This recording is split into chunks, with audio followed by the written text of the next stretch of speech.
여러분들 효와 행복 교재를 펴주시죠. 오늘 9월 7일 시편 131편 제목은 젖된 아이와 같은 마음이라고 되어 있습니다. 젖된 아이와 같은 마음이라고 되어 있어요.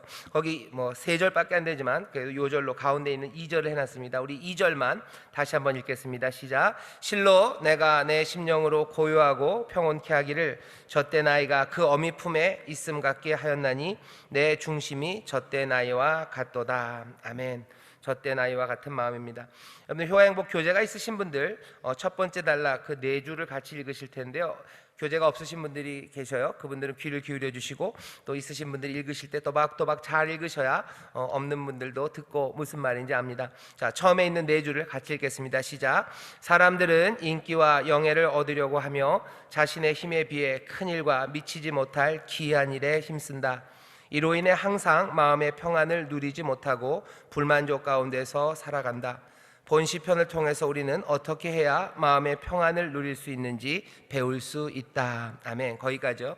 어떻게 해야 마음의 평안을 누릴 수 있는지 배울 수 있다, 이렇게 되어 있어요. 그 평안도 어떤 평안이냐면 젖된 아이가 그 어미 품에 있는 것 같은 평안입니다. 그 평안이 있기를 사모하죠. 어떻게 해야지 그 일이 이루어질 수 있을까? 시편이 오늘 우리에게 알려줍니다. 이 노래가, 이 기도가 우리에게 알려주는데, 먼저 교재에서 한번 읽어보겠습니다. 교재 한 12줄쯤 될 텐데요. 같이 읽겠습니다. 시작. 다윗은 교만을 버리고 겸손한 마음을 가진다고 고백한다. 그는 한 나라의 왕으로서 최고의 자리에 있다. 그 권세로 충분히 교만할 수도 있지만 그는 교만함을 버리고 하나님 앞에서 겸손해지기 위해 노력한다. 왜냐하면 무릇 마음이 교만한 자를 여호와께서 미워하시기 때문이다. 교만은 높은 눈에서부터 시작된다. 즉 자신의 위치나 분수를 넘어 필요 이상의 높은 곳을 바라보는 순간부터 교만은 시작되는 법이다. 사단은 하나님의 보좌를 넘보다 지상으로 쫓겨났다. 아담은 하나님과 같이 되려는 욕심에 사단의 유혹에 넘어갔다. 교만은 결국 하나님을 의뢰하는 행위가 아니라 대적하는 일이다. 이것을 잘 아는 다윗은 지금부터 영원까지 겸손히 하나님을 바랄 것을 간곡히 권고한다. 네, 거기 보면 교만을 버리고 겸손한 마음을 가지라고. 그리고 그 교만은 높은 눈에서부터 시작된다고 얘기합니다. 교만을 버리라고 얘기하죠. 어떻게 하면 또 평안을 누릴 수 있습니까? 그 다음 단락 이처럼서부터 끝까지 다시 한번 또 읽겠습니다. 시작. 이처럼 하나님 앞에서 교만을 버리고 겸손한 마음을 갖는 사람은 엄마 품에 안긴 젖된 아이가 누리는 고요하고 평온한 삶을 살게 된다. 왜냐하면 전능하신 하나님께서 피난처가 되심을 확신하기 때문이다. 예수님은 광풍에 휩싸인 배 안에서도 평안히 주무셨다. 바울과 실라도 어두운 빌립보 옥중에서 주님을 찬양했다. 예수님께서 말씀하신다. 평안을 너희에게 끼치노니 곧 나의 평안을 너희에게 주노라. 내가 너희에게 주는 것은 세상이 주는 것 같지 아니하니라. 너희는 마음에 근심도 말고 두려워하지도 말라. 아멘. 아멘. 하나님께서 우리에게 평안을 주시기를 원하고요. 오늘 시편 131편에서도 그 평안을 노래합니다. 이런 평안이 있으면 얼마나 좋을까 싶어요. 딴 때도 그렇지만 요즘 같은 때는 더 그렇습니다. 늘 아마 지금 제가 한 이 말을요, 우리가 평생에 할 거예요. 예전에도 평안이 그리웠지만 요즘 같은 세상에서는 더욱더 평안이 그립다고 오늘 우리가 얘기하는데요. 감히 제가 예언합니다. 아마 한 1년 후 요맘때쯤에 또 그 이야기를 할 거예요. 전에도 우리가 평안을 구했지만 요즘 같은 때에는 더 평안이 있기를 바란다고 말해요. 왜 그럴까? 왜 그럴까? 세상이 달라지는 것들이 별로 없기 때문이고요. 그리고 어쩌면 우리가 점점 더 세상을 많이 알아가기 때문입니다. 여기 예꿈 친구들, 꼬맹이들이 있어요. 여러분들이 작년에 요맘때 세상을 알았던 것보다 지금 세상을 아는 게 훨씬 더 많아요. 그지요? 그지? 세상을 이제 거의 다 알았어요. 그죠? 예꿈 친구들도. 예꿈 친구들만 안 건 아닙니다. 여기는 우리 엄마 아빠들 그리고 어르신들도 몽땅 다 작년보다 세상을 더 많이 알아요. 근데 더 많이 안 결과는 다른 게 아니고요. 세상에 평안이 필요하구나 하는 그 사실을 압니다. 세상이 깨어있구나, 깨어져 버렸구나 하는 사실을 더 알아요. 얼마나 세상이 죄악됐고 얼마나 세상이 살기 힘든 곳인지를 시간이 갈수록 더 압니다. 9살짜리보단 10살짜리가 더 많이 알아요. 11살짜리보단 12살짜리가 훨씬 더 많이 압니다. 그러니까 꼬맹이들도 7살짜리가 6살짜리 보면서 인생이 참 답답하고 불쌍해 보이죠. 얘가 언제 크나 싶습니다. 여기 이 시편은 우리에게 그 평안을 강울구하는 그 마음을 알려줘요. 누가 평안할까? 누가 가장 평온할까? 젖된 아이가 어미 품에 있음 같이 그렇게 평온하기를 바라고 또 그 소망을 노래합니다. 왜? 그 삶이 기대가 되기 때문이에요. 세상은 어렵고 가만히 생각해 보면 엄마 품에 있을 때가 제일 즐거웠을 것 같고, 그리고 엄마 품에 있는 아이를 보면 그 아이처럼 평온한 아이가 없는 것 같아요. 웃고 있습니다. 게다가 아이가 잠 잘 자고 일어난 아이들 얼굴을 보시면요, 그렇게 맑고 투명할 수가 없어요. 잠을 자죠. 이상하게 녀석들이 자고 나면요, 여기 이마에 땀이 나요. 땀도 나고 그냥 흥건하게 젖을 정도로 잡니다. 힘써 자죠. 그렇게 힘써 잔 아이들이 이제 부시시 일어나는 걸 보면 그렇게 평온할 수가 없어요. 그렇게 맑은 게 있을 수 없어요. 아이들이 엄마의 품에서 그렇게 평온하게 아무 염려 없이 그렇게 지내는 것들을 보면 사람들은 다시 한번 그 평온함을 소망하게 되고 부러워하게 되죠. 그 평온함을 누린다고, 그리고 누리고 있다고 다윗이 지금 노래합니다. 2절 보시죠. 실로 내가 내 심령으로 고요하고 평온케 하기를 젖된 아이가 그 어미 품에 있음 같게 하였나니 내 중심이 젖된 아이와 같도다. 이건 고백하는 거예요. 내가 젖된 아이와 같대요. 내 중심이 젖된 아이와 같다. 내가 젖된 아이가 엄마 품에 있는 것 같다라고 하며 자기의 삶의 기쁨, 평안, 그것들을 지금 고백하고 있습니다. 어떻게 이 일이 가능한지 그 설명이 오늘 1절에 있어요. 우리도 마음에 평안을 얻기를 원하죠. 그렇게 아이들처럼 맑은 얼굴로 세상을 보기를 원합니다. 뭔가 땀이 가득하고 이마에 땀이 송글송글 맺혔지만 그 맑은 얼굴로 부시시 일어나는 그 아이들을 보면서 우리도 그랬으면 하죠. 다윗이 지금 우리를 그 삶으로 초대합니다. 어떻게 해야 그 삶을 살아갈 수 있을지 1절에서 알려줍니다. 1절을 잘 들어보시죠. 여호와여, 내 마음이 교만치 아니하고 내 눈이 높지 아니하오며 내가 큰 일과 미치지 못할 기이한 일을 힘쓰지 아니하나이다. 1절에 보면 한 4가지쯤 안 하는 게 나와요. 첫 번째는 뭐냐면 교만하지 않을 거래요. 그리고 내 눈이 높지 않고요, 그리고 큰 일에 힘쓰지 않고 또 미치지 못할 일에 힘쓰지 않는답니다. 그러니까 결국 안 하는 게 4가지가 있어요. 안 하는 거 4가지. 요 4가지를 안 했더니 내가 어린아이, 젖된 어린아이와 같은 평온함을 누린다고.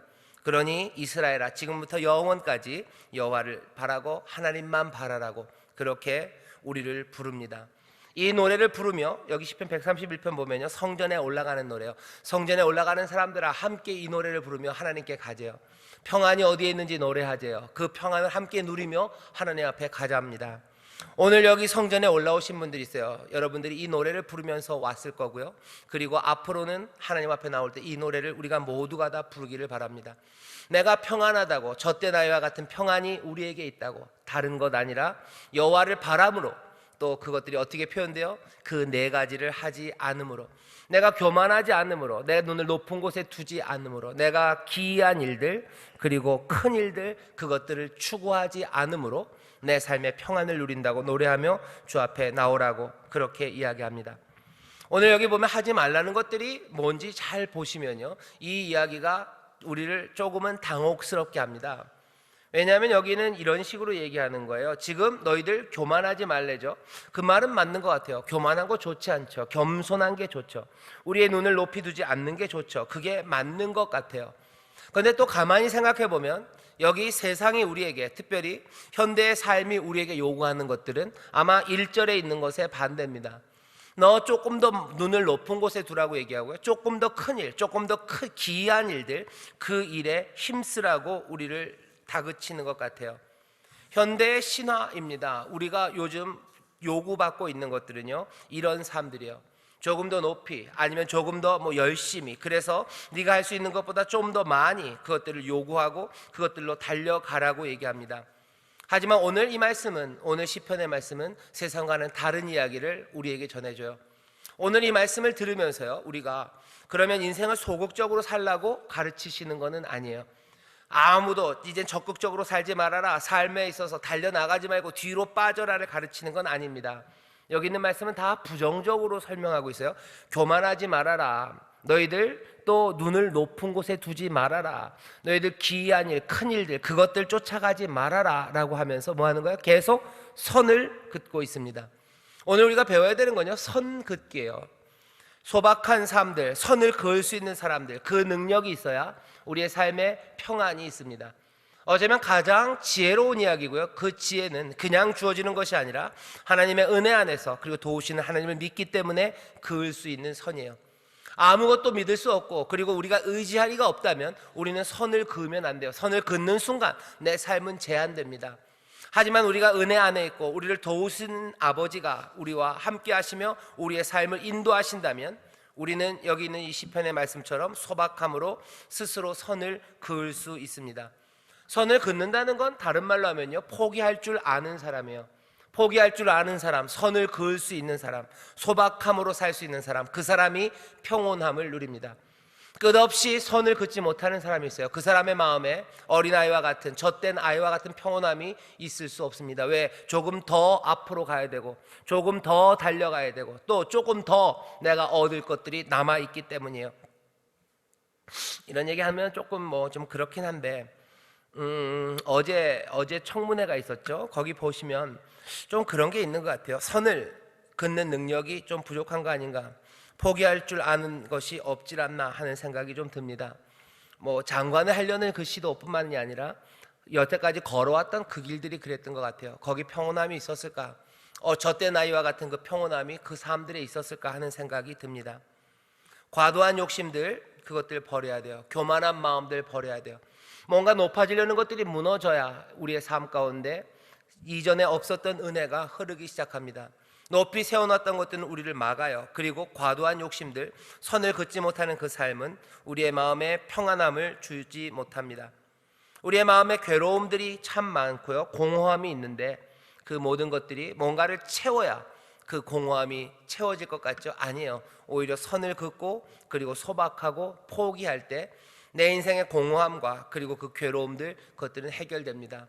우리 여기 예꿈 친구들 있어요. 예꿈 친구들 달려갈 길이 많죠, 그죠? 꿈 꾸셔요. 꿈 꾸지 말란 얘기 아니에요. 도망가고 너희들 삶을 그냥 포기하라는 얘기 아니에요. 열심히 꿈 꾸셔요. 앞으로 가져다 놓으셔요. 그리고 그 일을 향해서 달려가셔요. 하지만 잊지 말아야 되는 건 선을 긋는 소박함이요, 포기해야 될 그것이 있음을 잊으면 안 됩니다. 그것들 잊기 시작하면 끊임없이 내 영혼을 그냥 쏟아내게 만들어요. 끊임없이 허망한 것에 내 삶을 갖다 주게 만듭니다. 요즘 세상은 우리를 그리로 몰아붙여요. 계속해서 우리를 그리로 몰아붙여서요, 지칠 때까지, 뭐 하나 남지 않을 때까지 계속해서 스스로 가슴을 치며 후회하며 내 모든 것들을 탈진하게 만들어버리는 것이 이 세상의 방식입니다. 세상은 그래요. 예전에는 노예같이요, 두들겨 패요. 막 때려요. 때리면서 일 안 하면 때리죠. 얻어맞으면서 일했어요. 얻어맞으면서 내가 할 수 있는 것보다 어쩌면 더 많이 잠 못 자면서 그렇게 일을 했어요. 하지만 요즘은 아니에요. 누가 때리지 않아요. 때리지 않아도 나 스스로 내 모든 것들을 다 탈탈 털어서 가져다 바칩니다. 세상이 그렇게 만들어놨어요. 왜? 이상한 이야기를 우리에게 들려주기 때문이죠. 너희가 포기하면 안 된다고, 몽땅 다 내놓지 않으면 너희의 삶에는 만족이 없을 거라고, 삶의 만족을 그곳에서 찾도록 만들어버립니다. 삶의 만족이 우리의 모든 것들을 다 내어놔서 그 크고 높고 귀한 일을 이루어야 우리의 삶이 만족하는 것은 아니에요. 우리의 삶의 만족은 어디에 있습니까? 주님으로 만족하는 거예요. 오늘 시편이 알려주는 겁니다. 이스라엘아, 지금부터 영원까지 여호와를 바랄지어다. 우리가 바라야 되는 건 주님이에요. 우리가 의지해야 되는 건 주님이에요. 우리의 소망, 우리의 삶을 가득 채우시는 건 주님이 내 삶을 채우실 거지, 그 기이한 일이, 그 큰 일이, 내 인생의 목표가 그것이 내 삶을 채우는 게 아닙니다. 내가 바라고 앙망하는 것은 기이한 일이 아니에요. 내가 바라고 앙망하고 내가 꿈꾸는 것은 뭐예요? 큰 목표가 아닙니다. 이스라엘아, 지금부터 영원까지 여호와를 바랄지어다 라고 얘기하셔. 그러지 않으면 내가 그 기이한 일과 큰 일들, 그것들을 따라 걸어가면 저때 나이와 같은 평안, 그 평안을 누리지 못합니다. 오늘 여기 있는 131편의 말씀이요, 굉장히 소극적인 삶을 우리에게 말하는 것 같지만 아니에요. 이 삶은 굉장히 적극적인 도전을 우리에게 주는 겁니다. 왜냐하면 세상이 말하는 것과 전혀 다르게 살라는 도전이에요. 이 도전은 치열할 겁니다. 전혀 다른 삶의 질서와 전혀 다른 삶의 목표를 향해서 달려가라는 거예요.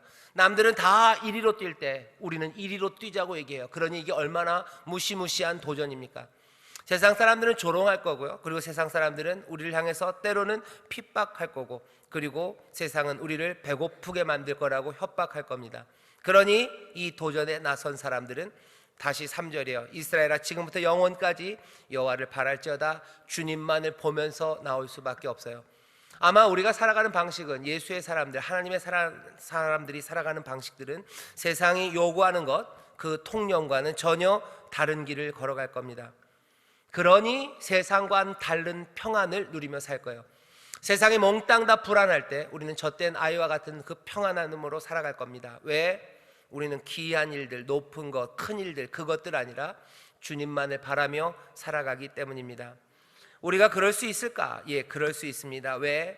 여기 그 주님은 우리를 사랑하시는 놀라운 은혜의 주님이기 때문에 그래요. 오늘 여기 보면 2절에 그러죠. 젖된 아이가 어미의 품에 안긴 것처럼 그 주는 젖된 아이를 안고 있는 것 같은 어머니와 같은 주님이에요. 그러니 우리가 어떻게 할 수 있어요? 믿을 수 있어요. 신뢰할 수 있어요. 우리가 안타까워하고 애타서 뭔가 아둥바둥할 필요가 없습니다. 왜? 거기 어머님이 계시기 때문이죠. 여기 있는 이 말씀을 보면요, 우리가 어떻게 살아야 되는지 알려줍니다. 근심하지 말래요. 왜 근심하지 않습니까? 여기 의지하고 또 우리의 삶의 모든 것들을 채워주시는 하나님, 그 하나님이 계시기 때문이죠. 오히려 의지할 때 근심이 사라져요. 세상은 뭐라고 얘기합니까? 근심을 없애려면 어떻게 된대요? 근심을 없애려면 어떻게 된답니까? 근심을 벗어놓고 다 함께 차차차. 근심은 어떻게 해야지 없어져요? 내가 많은 것들을 가져야, 그죠? 내가 스스로 힘을 가져야 근심이 없어진다고들 얘기해요. 그죠? 그래서 어떻게 합니까? 너희들 성숙한 삶, 근심 없는 삶을 가기 위해서요, 모든 의존적인 관계에서 탈피하라죠. 남들 의지하지 말아라요. 그래야지 근심하지 않는데요. 네가 능력이 많아야지 의존하지 않아요. 그죠? 내가 의존하지 않는 삶을 살려면 남들에게 기대면 안 돼요. 남들에게 기대면 안 되니까 나는 내 성을 쌓아야 돼요. 남들에게 기대면 안 됩니다. 그러니 내 욕심과 그리고 내 성을 단단하게 만들어 놔야 돼요. 빼앗기면 안 됩니다. 그리고 남들보다 더 탄탄하게 높이 많은 것들을 쌓아 놔야 돼요. 사람들은 그렇게 얘기하는 거죠. 근심 없는 삶, 그 삶을 위해서는, 성숙한 삶을 위해서는 네가 모든 것에서부터 독립해야 된다고 얘기해요. 의지하면 안 된다고 얘기합니다. 하지만 성경은 반대예요. 아니, 의지하는 사람이 복이 있어요. 의지하는 사람이 근심이 없어요. 왜? 그 의지하는 그이가 다른 이가 아니라 자애로운 어머니이기 때문에 그래요. 젖된 아이를 안는 어머니라면 우리는 얼마든지 의지합니다. 그 의지함이 우리의 근심을 없애주는 거예요. 여러분들 세상을 어떻게 보십니까? 삶의 질서가 뭐라고 생각하세요? 어떻게 우리의 인생이 돌아갈까? 의지함으로, 의지하고 또 그래서 복종함으로 우리의 삶은 근심이 없어져요. 사람들은 그러죠. 복종하는 사람, 의지하는 사람, 그 사람은 근심거리로 살 거라고. 삶을 자기가 주관하지 못하기 때문에 인생을 망칠 거라고. 아니요. 그 삶을 주관하는 이가 하나님, 주님이심을 믿는 사람들은 얼마든지 의지할 수 있습니다. 얼마든지 그 삶에, 그 명령에 순종하며 살 수 있어요. 순종하며 의지하는 것이 복된 길인 줄 믿습니다. 우리 찬송도 있어요. 의지하고 순종하는 자는 예수 안에 즐겁고 복된 길이로다. 그죠? 즐겁고 복된 길이요. 의지하고 순종하는 거예요. 요즘은 그게 반대인 것 같죠. 의지하고 순종하는 건 못난 길이에요. 그죠? 의지하고 복종하면 안 돼요. 내 뜻대로 해야 돼요. 내가 세운 기준 따라 살아가야 돼요. 그러려면 내가 힘이 세야 돼요. 그러니 힘 세져라. 그래서 네 뜻대로 살아라 라고 가르칩니다. 아니, 의지하고 복종하는 그 길이, 순종하는 그 길이 복된 길이라고 우리는 배웠어요. 왜? 우리의 의지하는 그분은 여기 있는 이 말씀처럼 젖된 아이를 안고 있는 어머니 같은 분이시기 때문에 그래요. 시온이 말합니다. 우리 이사야에서 그러죠. 시온이 말합니다. 뭐라고요? 젖된 여자들, 젖먹이는 어머니들은 혹시 너희를 잊을지 몰라도 하나님은 너희를 잊지 않는다고 얘기해요. 하나님 우리 잊지 않으십니다. 어머니처럼 우리를 살피십니다. 그러니 의지하셔요. 그러니 근심하지 마시고 몽땅 다 삶을 맡기십시오. 복종하는 그곳, 의지하는 그곳에 평안함과 즐거움이 있어요. 높은 곳, 교만한 삶, 그것에 선을 그으시고 주님을 의지합니다. 이스라엘아, 지금부터 영원까지 여호와를 바랄지어다. 주님만 바랄지어다. 은혜의 하나님, 자애로우신 하나님, 우리의 모든 것들을 품으시는 우리의 어머니 같은 하나님이 우리를 부르셔요. 복종하며 나가셔요. 의지하며 나가십시오. 다른 것에 꿈꿀 필요 없어요. 왜? 어머니가 우리를 먹이실 거고 어머니가 우리를 품으실 것이기 때문입니다. 여러분들, 혼란의 세상을 우리가 삽니다. 두려운 일들 많아요. 그 두려운 세상에서 내가 뭘 해서 든든히 지킬 거라고 생각하면 안 됩니다. 그 삶은 힘들고 지쳐요. 평안이 없습니다. 끝까지 싸워야 될 거예요. 잠 못 잡니다. 하지만 어머니 품에 안긴 사람들, 그 의지와 그 복종의 삶을 사는 사람들, 그 사람들은 잡니다. 그 폭풍우 이는 그 바다에서 주님은 잠을 주무셨던 것 여러분들 아실 거예요. 하나님 아버지를 의지하기에 그곳에서도 주무실 수 있었던 예수님, 그 평안이 우리 가운데 넘쳐서 세상에 큰 바람 불고 어려운 역경들 많고 우리가 넘어야 될 산들 많은 것 같으나 주님의 품에 안겨 넘어갈 것을 믿으며 우리는 평온히 또 평안히 한 걸음 한 걸음 그 삶을 노래하며 또 격려하며 그렇게 살아가게 될 줄 믿습니다. 젖된 아이와 같은 평안을 누리시기를, 젖된 아이와 같은 순종과 그리고 그 의지함을 함께 하시기를, 그래서 정말로 우리에게 주시는 그 평안을 한 분도 남김없이 모두가 다 받아 누리시기를 주의 이름으로 축원합니다. 기도하겠습니다. 하나님 아버지, 감사합니다. 우리가 어떻게 평온함을 누릴지를 우리에게 알리십니다. 주를 의지함으로, 온전히 주님만 의지함으로 평안을 누리게 하시고 우리의 눈이 정말로 높은 데가 아니라 정말로 겸손하게 선을 그을 수 있는 소박함으로 살아가게 하여 주옵소서.